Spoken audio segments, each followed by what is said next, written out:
Yeah. What did Blueface mom say to you for you to take off on her? Blueface mama is a wretched, despicable. I'm about to pull it out of him. I see you trying to be bothered. I'm gonna get him out. Blueface mama is a wretched, despicable, dirty, rotten whore. So Blueface mom, I made a comment about Blueface and his time in prison. He was on a 50-50 yard, and the 50-50 yard is like a quasi protection type thing. It's not protection, but it's like a yard. It's like a section of the prison. It's not protective custody, but it's like a yard where they place people who have something to lose and don't really want to get involved with gang politics. So you can be housed in this particular section without because everybody here understands. Hey, I got something to lose. I don't want to get into it, but I'm trying to go home or I'm trying to do my bit as comfortably as possible. Yeah. But he came home with tattoos all over his face, right, looking like he was LD, right. And then he came home talking gang shit, big crippin'. But you wasn't just big crippin' in the penitentiary. So you out here and you're so fucking stupid and ignorant that instead of you almost lost your life. Yeah. And you paused your life. You paused your money and you paused your stardom. The things that made you who you are. Mm-hmm. And you came back out here and instead of being an influence, and I ain't saying you got to be Jesse Jackson or Martin Luther King, but instead of using your you ain't learned no lesson from that shit, bro. You came out here and you big crippin' again, knowing that we live in the world, we live in the Charlie Kirk era. We're living in a Trump era. You don't have anything to say about Marjorie Taylor Greene versus the sister. What's the sister? The rep name? The black woman? I forget her name. It's escaping right now. The black representative. I know you're talking about the sister who they're trying to attack. She's a sister. What's her name? I can't think of her name. I know exactly who you're talking about. She's a rep. She's a U.S. House rep. I forget her name. Excuse me. But you don't have anything to say about that. You see young black men and women dying and being incarcerated at an alarming rate.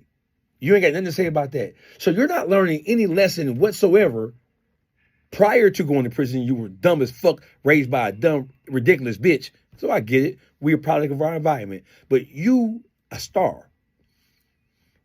You go to prison, you come home, and you talking all stupid gang shit. You back getting into it with Krishan Rock. I say he jumped right back where you back right back on that retarded, dumbass shit. Come on, bro. So you mean to tell me that you had an opportunity? You sat down for almost 2 years. When you were in prison. I've been there. I know. It ain't that much basketball and weightlifting in the motherfucking world, right? You have more time to reflect about all the mistakes you made and how you got here. You are a fucking rock star, bro, and you sit in a prison cell about some dumb shit that you could have avoided, right? So you mean to tell me that you sat in that motherfucker getting your hair braided on the yard by a motherfucker who probably is a don't get right? You mean to tell me you sat in there getting your hair braided by another man? When I went to prison, I cut my hair off. Because I ain't finna let no another man playing my scalp, bro. You know what I'm saying? You sit in the yard, you zoom and booty. Hair get braided. But it ain't no woman. It's a man. When he come up with that long, a man then greases his scalp. Oh, God. Wink, wink, right? So the whole thing is you went to prison, you came home, you didn't come home with any usable or serviceable knowledge.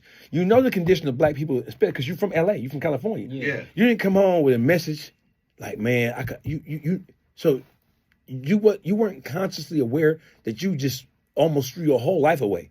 You come back out and you start promoting gang activity and talking that gang shit and back on that toxic, stupid, ridiculous shit with your baby mama, with your Krishan. Yeah. You ain't thinking about your son who has issues, obviously, right? Without even getting into right? You ain't thinking about that. You ain't thinking about you haven't figured out, okay, listen, this shit has been toxic and ridiculous, right? I basically put myself behind an 8-ball and I almost destroyed myself. Yeah.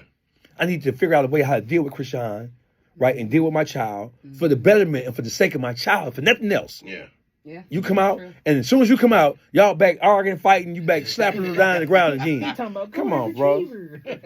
Is you serious, bro? That is what white people say about black people.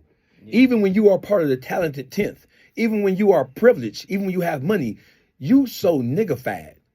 You such a nigga that instead of trying to transform yourself, you are psychologically and emotionally incapable of transforming yourself when you have an advantage over 99% of the young black boys and girls who live in the ghettos across America, and you still come home on some gang shit. Damn. Come on, bro. And that's why Charlie Kirk was saying, hey, y'all niggas killing each other. Hey, y'all niggas are your own biggest problem. Y'all niggas are niggas.